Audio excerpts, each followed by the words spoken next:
नमस्कार बच्चों, मैं दामोदर शर्मा एक बार पुनः आपके समक्ष हाजिर हूँ। आज हम पढ़ेंगे कक्षा 9th का पाठ वाक और जिसकी कवयित्री है ललतध्यंत। ललतध्यंत के बारे में हमने प्रथम वीडियो में जानकारी प्राप्त कर ली थी। आज हम इनका तृतीय पद्यांश उसका अध्ययन करेंगे। तो तृतीय पद्यांश के अंतर्गत कवयित्री ने बताया कि आए सीधी राह से गई न सीधी राह, सुषुम सेतु पर खड़ी थी बीत गया दिन आह, जेब टटोली कोडी न पाई माझी कोदू क्या उतराई।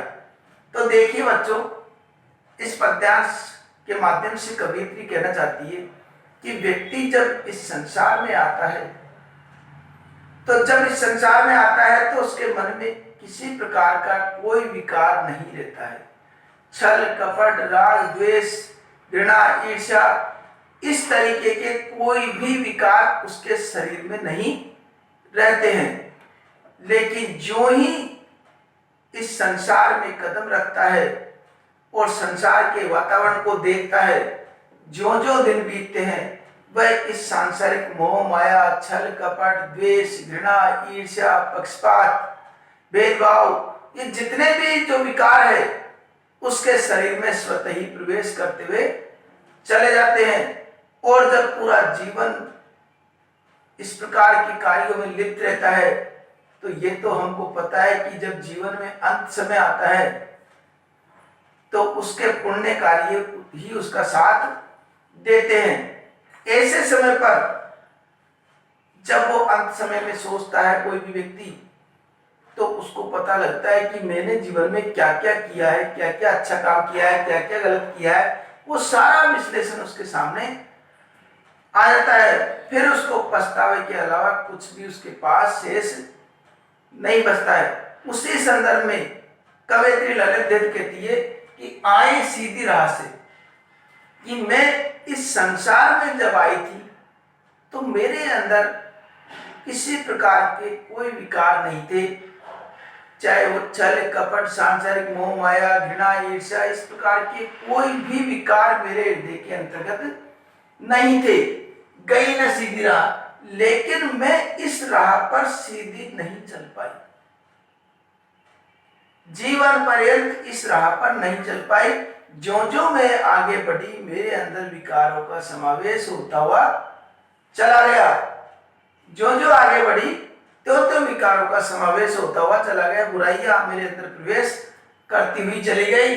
सुषुम सेतु पर खड़ी थी बीत गया दिन आह। और सुषुम्ना रूपी जो नाड़ी होती है, 3 प्रकार की नाड़ियां, उसमें एक सुषुम्ना भी है जो नासिका के मध्य भाग में स्थित रहती है।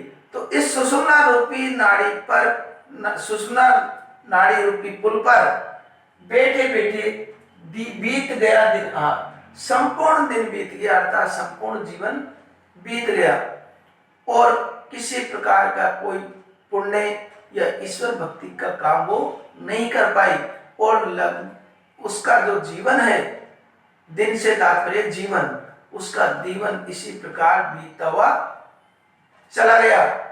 जेब टटोली कोडी न पाई। और जब मैंने जेब टटोली, जेब टटोलने से तात्पर्य कि मैंने जब आत्मालोचन किया अर्थात अपनी आत्मा में देखा कि मैंने क्या इस संसार में पाया और क्या नहीं पाया, क्या खोया क्या नहीं पाया, क्या पाया, इस प्रकार की जब बातें उसने मन में सोची तो उसको लगा कि मेरे पास तो अब ईश्वर के समक्ष कुछ प्रस्तुत करने की कोई ऐसी बात ही नहीं है जिसको मैं कह सकूं, जो उपलब्धि में बता सकूं। वहां पर कोडी न पाई, कोडी भी प्राप्त नहीं की, कोडी भी प्राप्त नहीं की। और माझी को दुख क्या उतराई। माझी का मतलब उस परमात्मा, उस परम परमेश्वर को मैं अब क्या उतराई दूं। उतराई का मतलब उसको क्या भेंट करूं। भेंट, उतराई का तात्पर्य जिस नाव, माझी नाव चलाने वाला, और उतराई उस नाव चलाने का किराया जो होता है। तो माझी यहाँ पर ईश्वर और उतराई का मतलब उसको क्या भेंट दो, क्या पुण्य कार्य मैंने किए उनको दूं। जैसे उतराई होता है ना, नाव पे जाते हैं, कोई सवारी यात्रा करती है तो उसको अंत में जाकर के वह उसको किराया देना पड़ता है, चाहे वो बस में जाओ, ट्रेन में जाओ। हमने देखा हो ट्रेन में, बस में जाते हैं तो व्यक्ति पहले टिकट लेता है और जब प्लेटफॉर्म पे आता है कोई चेक करता है तो वो टिकट बता देता है, तो उसको यात्रा में सहजता हो जाती है। उसको टिकट बताने के बाद में ट्रेन में बिठा दिया जाता है।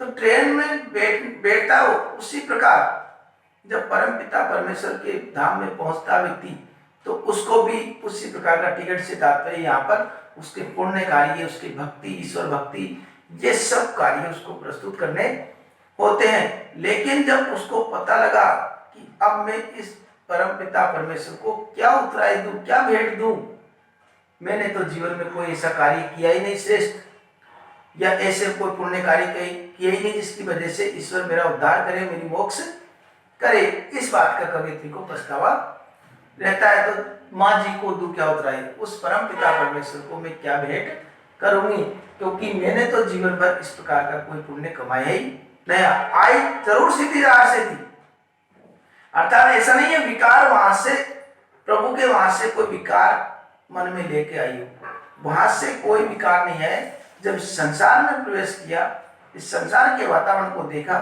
तो संसार के वातावरण को देख करके वह उसमें लिप्त हो गई और उस ईश्वर को जिसने उनको जन्म दिया, उस ईश्वर को वो भूल गई सुषुम्ना से। और इस प्रकार इस सांसारिक मोह माया में रहते रहते उसका सारा जीवन बीत गया। अब जब अंत समय आया तो उनको विचार आया कि अब मैं जो है प्रभु को क्या भेंट दूं, तो इसके लिए उन्होंने जेब टटोली, आत्मावलोकन किया, तो कुछ भी प्राप्त नहीं हुआ। यह इस पद्यांश के माध्यम से कवियत्री कहना चाहती है और संदेश देना चाहती है कि जीवन में व्यक्ति को सत्कर्म कर लेने चाहिए, उसे किसी प्रकार की कोई विकार, सांसारिक मोह माया, छल कपट, इन सब से उसको दूर रहना चाहिए। अब यहाँ पर मादी से तात्पर्य हमने बता दिया था कि नाविक नाव चलाने वाला, और उत्तराय का मतलब उसका किराया जो भेंट होती है। यहाँ पर मादी से तात्पर्य क्या है, ईश्वर से, और यहाँ पर उत्तराय का मतलब भेंट, क्या भेंट दूंगी उसको, ये इस प्रकार। अब देखिए, अब प्रसंग पिछले पद्यांश में जो प्रसंग बताया उसी प्रकार वो प्रसंग लिख देना है। प्रस्तुत पद्यांश हमारी पाठ्य पुस्तक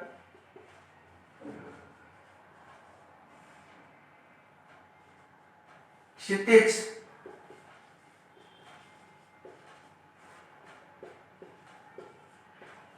के अंतर्गत कवियत्री की मात्रा से लगाया करो हमेशा। पहले ये के छोटी की मात्रा हो, त्रे के बड़ी की मात्रा।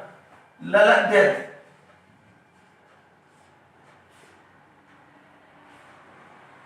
द्वारा रचित वाक से